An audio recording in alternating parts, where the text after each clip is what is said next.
It's been a little while since we did a GameCube Collection update, and I have been picking up GameCube games as we've gone along here. I just haven't had time to kind of put them into a video and check them out, but I do have a stack here. I stopped by a local store, believe it or not, that still has GameCube games, and they get stock in and out, right? It depends on what gets traded in that week and what they can put out, and what's still left over when I get there at times, because there are people in the area that still look for retro games quite a bit. But I have a nice little stack here.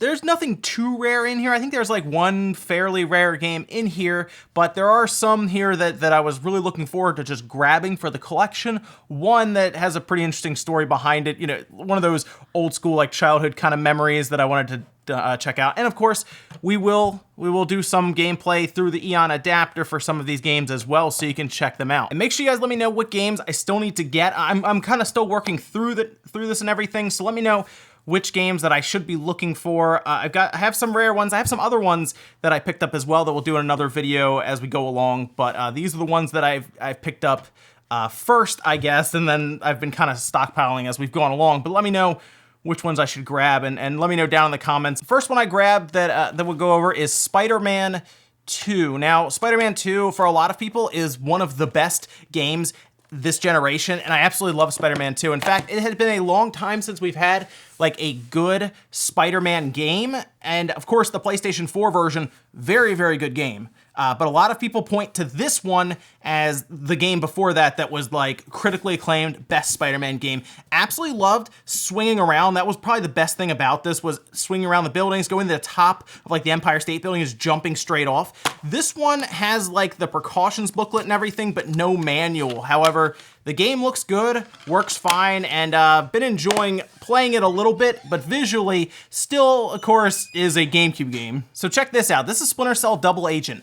I did not ever own this. Like, I've never had this before. Even on like the 360 and stuff, I've rented it at one point, but I didn't actually buy it, especially not for the GameCube. And what was really cool about this is when I opened it up, it's one of those dual disc games. So it has two different discs that you would need to use. And that's, the GameCube ran into this occasionally, right? When like a game was a little too large for the GameCube, it would have this problem. So like if the game was too big, it was on a DVD, right, for the Xbox and then the PS2, and it got moved over, I guess just for porting, they ended up dividing it into two of the mini discs. And it worked well enough. I have not played this one on the GameCube to know where it cuts off and when it tells you to put the other disc in, but I thought it was pretty cool. And there's not as many double disc GameCube games out there, so it's pretty neat to see one complete, manual and all, and in very good shape. Now, the next one we have is a... what is this? Preview disc?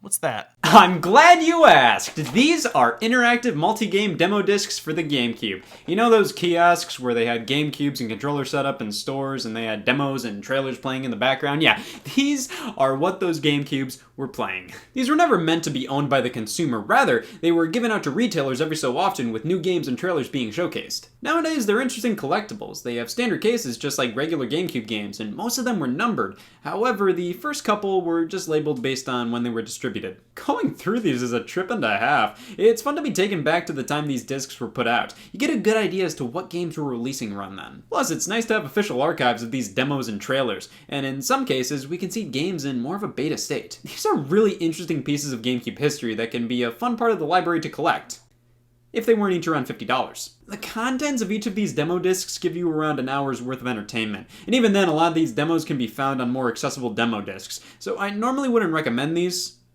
to most people. If you're like me and like spending a lot of money on games you're gonna play for an hour and just put back on your shelf for the rest of your life, then buckle up. Wait a minute, that's me. $50 though.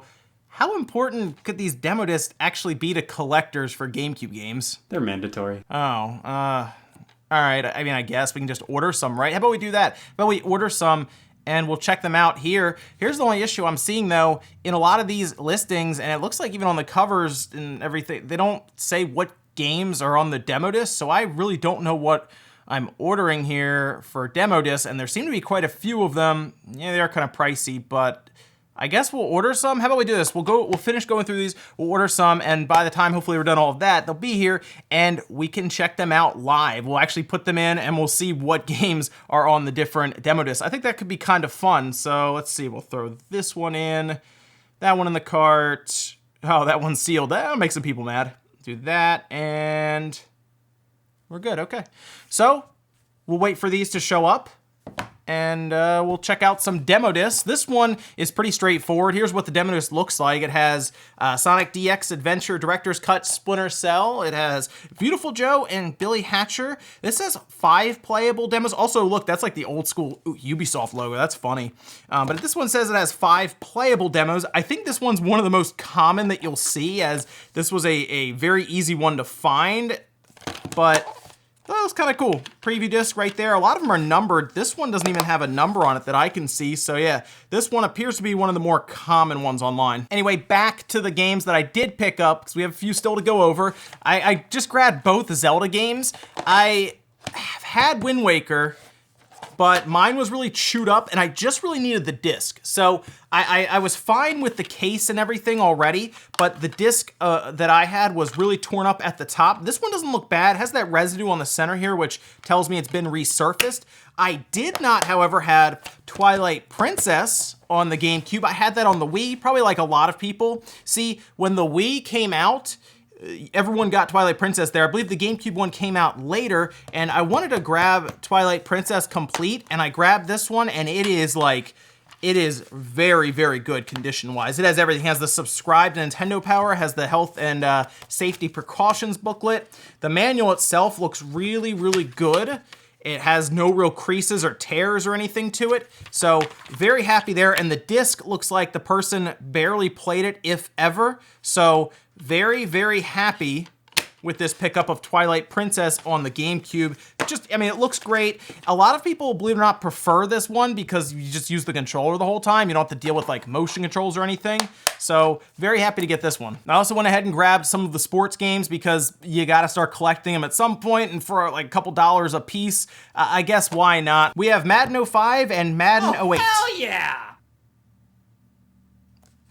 Madden 05 was one that I really liked. That was back during 2K5, and they got pushed around quite a bit by 2K. However, something I always noticed with sports games is the discs are generally kind of scratched up just because they weren't really taken care of that well. So it's something I've noticed quite a bit. 08 looks better overall, but still, I don't know what it is about sports games. Maybe it's because they're just not taken that seriously. But yeah, they unfortunately are not, they're not taken care of, and they would always take up so much room on the memory card. They would like just fill up your entire memory card. This and The Sims were the worst. I remember there was that memory card that came with Animal Crossing, and that would not be able to work with something like Madden 08 or even The Sims just because it couldn't hold it. There just weren't enough blocks. I've always wanted to get iNinja on the Cube. I had this one, I think I had this on the Xbox. I remember I had this at one point, but it was not on the GameCube, and I wanted to grab it. I saw it, I said, you know what, we'll pick it up. It doesn't have the manual though. The place that I'll pick these up has these in cases, and you really can't see if it has like a manual or anything until after you buy it, which is kind of a shame because I'd like to have them complete. This one doesn't look the best. That's the other issue, so if it doesn't work, it might be going back, we'll see. Hopefully you're seeing gameplay footage now and it completely works fine, but iNinja was a really fun little game that I remember playing quite a bit, kind of like an action platformer style game. This is from back when not everything, but there were a lot of action platformer games, and a lot of games back then would pull 60 frames per second, unlike now. We have 2 more left, and these 2 are games that I absolutely loved back then. This one is SSX Tricky. I think a lot of you guys know SSX Tricky, and maybe you fondly remember, like I do, EA Sports Big. That was before the EA Sports logo was, you know, attached to everything that had to do with loot boxes and all of that stuff. No, EA Big was awesome. NBA Street was great, but SSX Tricky had one of the best soundtracks. It was so much fun to play. And back then, I mean, this was such a cool looking game at the time. And I bet you it still looks really, really good through that Eon adapter on HDMI through the GameCube. I did have this one back in the day on the GameCube, and I really liked playing it. I wanted to play it a little more now, just to see how it looks and everything, but I feel like this is one that will age very, very well. Very fun game, though.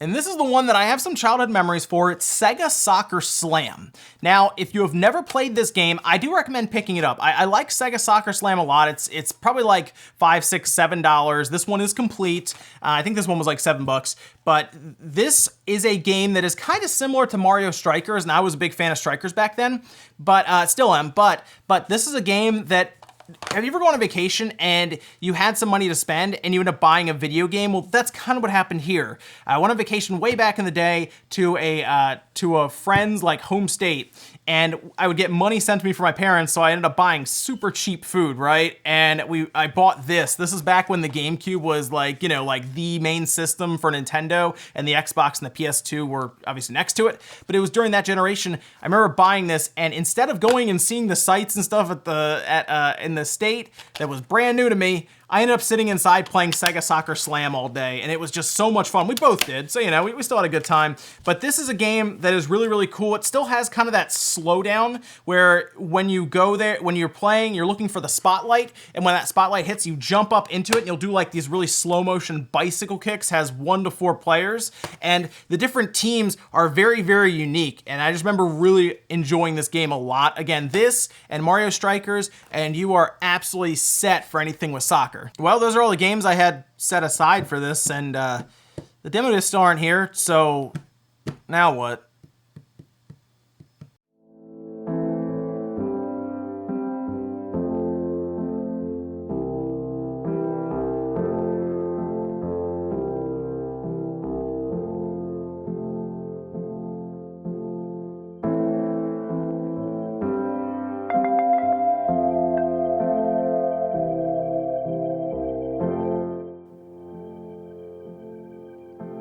You know, if there's something I've learned from Hollywood and the movies, is that if you want time to move very fast, you gotta put on a video for a sunset and a sunrise, and look at that. Different shirt, and the games are here. Well, the demo discs are here.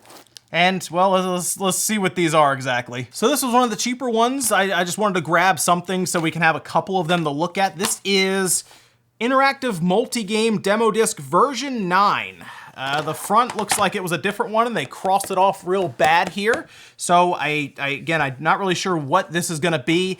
These don't have any listing that I can see of games. It just tells you what to do. Like, no, seriously, it says what to do here. For your GameCube. It actually has instructions, which is interesting. Also tells you about the reset in-game, which I believe is the soft reset, X, B, and start pause buttons at the same time. Hold for 1 second. You can also reset during the movie demo, and to reset control stick or C stick if it is off center, release all buttons and sticks and allow them to return to neutral position. Interesting. Yes, I unfortunately there's not much else to say about this. It's just it's a blank case. I don't know. We'll be looking at it though, of course. And then we have a few more here. I think I have 2 more good ones here. This one, unfortunately, is not in any type of casing. It's just rattling around. Oh, this one looks bad. Okay. Well, we're about to find out the durability of GameCube games and possibly why you should not be ordering on eBay.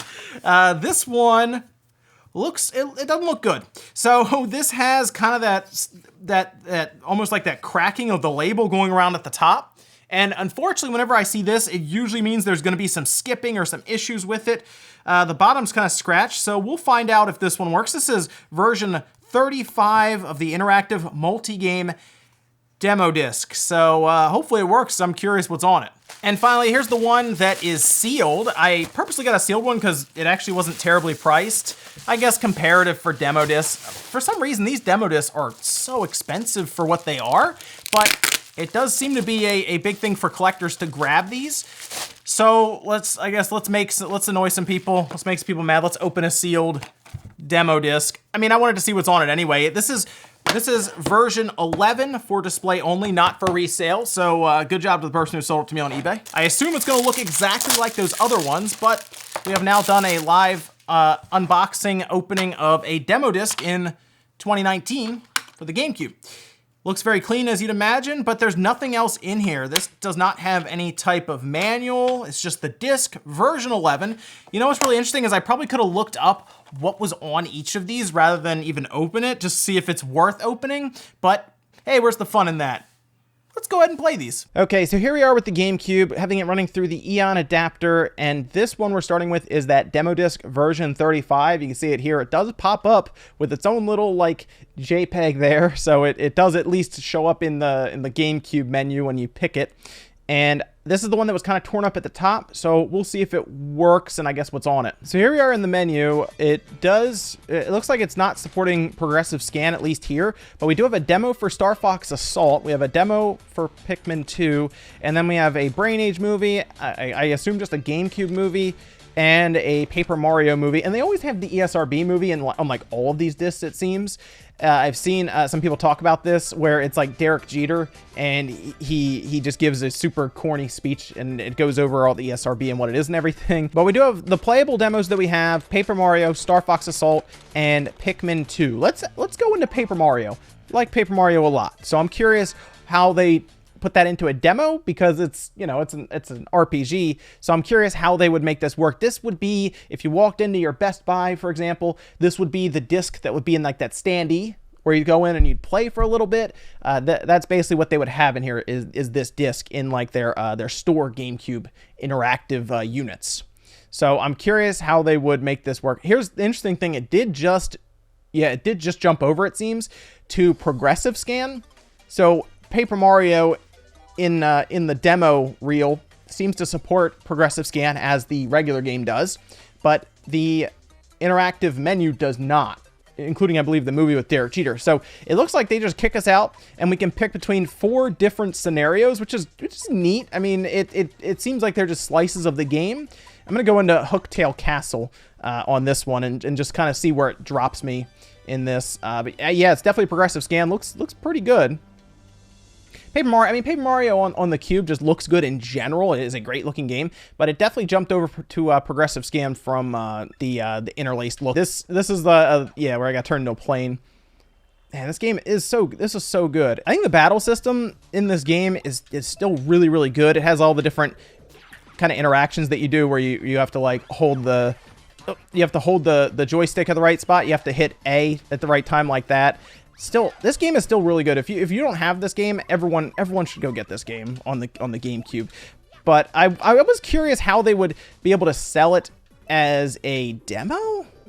I mean, if you think about it, this is it's an RPG, so it's a bit longer. And to think that they were trying to sell this as a demo, that's tough. But yeah, okay, so they have 4 scenarios that they that they have set up. And it seems like you just pick one and you go. I don't know how long it goes for or what the message is necessarily, where it's like, thank you for playing kind of thing. But very, very cool to have Paper Mario on this demo disc. That's pretty neat to see. Okay, now this is disc 9. So this would have been one closer, I think, to the beginning of the GameCube's lifespan. And this is really funny because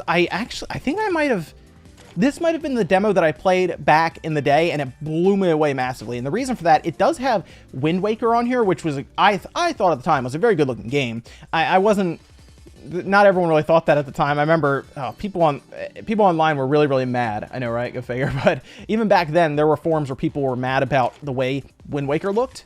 Trust me.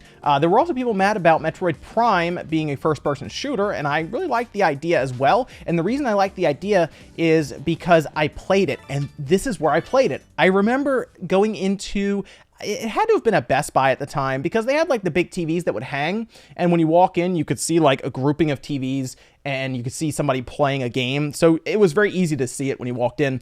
But, oh, look, it does have that progressive scan mode right away. Cool. And I remember seeing this and going up to it and playing it, and I was just I mean, I was blown away by this game. So, like, imagine this. At the time, you know, when if I was playing the 64 or the PS1, even the Dreamcast at the time, if I was playing that, but then I see this, right? I walk in, and this game looks so clean, because they'd also have them hooked up kind of to, like, they were almost like monitors. They weren't like CRTs necessarily. They were a bit sharper, and especially if they had this hooked up through progressive scan. I guess if they didn't, it was fine too. It looked so clean, and of course it was 60 frames, which, I mean, we had the N64, which was like a 20 frames per second machine. Let's be real about that, right? To go from that to this, and I'm sitting here playing, I mean, like, it still looks clean right here in progressive scan. So, man, this was the demo. I guess it'd be the demo disc that I remember, unless maybe there were other ones that had Metroid Prime like on it, but it's really funny that one of the demo discs I picked out is one of the ones, to be honest, that sold me on the GameCube and sold me on Metroid Prime. This, I remember playing this, and then, like I said, everyone was arguing online, and I remember posting on forums, and I was like, I've played it. It's good. It's really, really good, because everyone was still kind of talking about how they weren't sure, and I was like, I remember playing this, and I don't know if it was out at the time yet, but I remember, like, going through this hallway, and you get hit with, like, the frost on your visor, and I'm going through, and then you do run into enemies, and it starts actually like they put like the goo on your visor as well, and just like that little thing, I was like just blown away by it. And yeah, this demo sold me on Metroid Prime when I was really unsure because of all the talk on the forums. But the one thing I really remember, let me see if I can do it real quick. I remember when I was playing, if you keep firing, right, and it's the attention to detail, I'm telling you.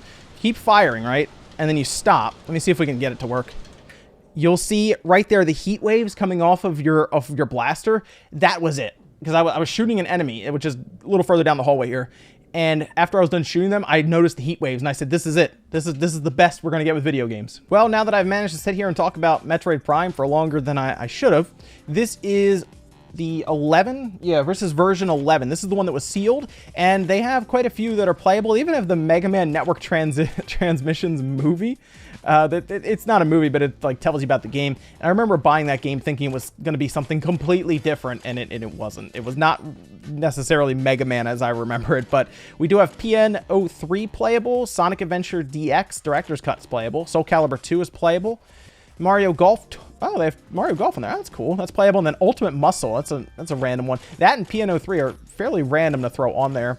I wonder if Soul Calibur 2, because they show Link, and Link was one of the biggest reasons people bought it on the GameCube. I wonder if they have Link on this version of Soul Calibur for the demo unit. So this is kind of a miss. I know I'm talking about a demo disc from way back when that was only in like Best Buys and stuff, but I don't know why Link isn't a character that would have been playable in the demo. That's weird that they don't have that. We have Cassandra and Nightmare, but no Link. It's still Soul Calibur though, but it's very odd that they would not have put Link in there to show off, because that was the biggest reason. That, and if you bought it on like the PS2 as Hayachi, if you played it on Xbox, you had Spawn. But I don't know why they wouldn't have shown... That's odd. Why you wouldn't have shown Link off, because Link was awesome in this game. He was really, really cool. And that, ladies and gentlemen, is going to do it here for, I guess, an update for the collection. Got some demo discs now in the collections. That's kind of neat. You know what? They're pretty cool pieces, I guess. I don't know if I would buy something like this over, I don't know, something like this, or this, or this. I mean... These are kind of pricey for what they are, and there are so many good games you can get on the GameCube that, to be honest, I would either pass on these, or I would wait for these to be like the last thing to collect. Like your collection is done, and you're looking at it and you're saying, what else can I get? I guess if you want to start going through these, and they're numbered, so that's kind of nice. It's even on the spine. So it can line up really nicely if you get all of them, or it can just annoy you that you have, 1 through 6, and then you start at 9 through 12 or something. Thanks guys for watching. Let me know again what games I should be looking for on the lookout for right now, and I'll see you guys next time.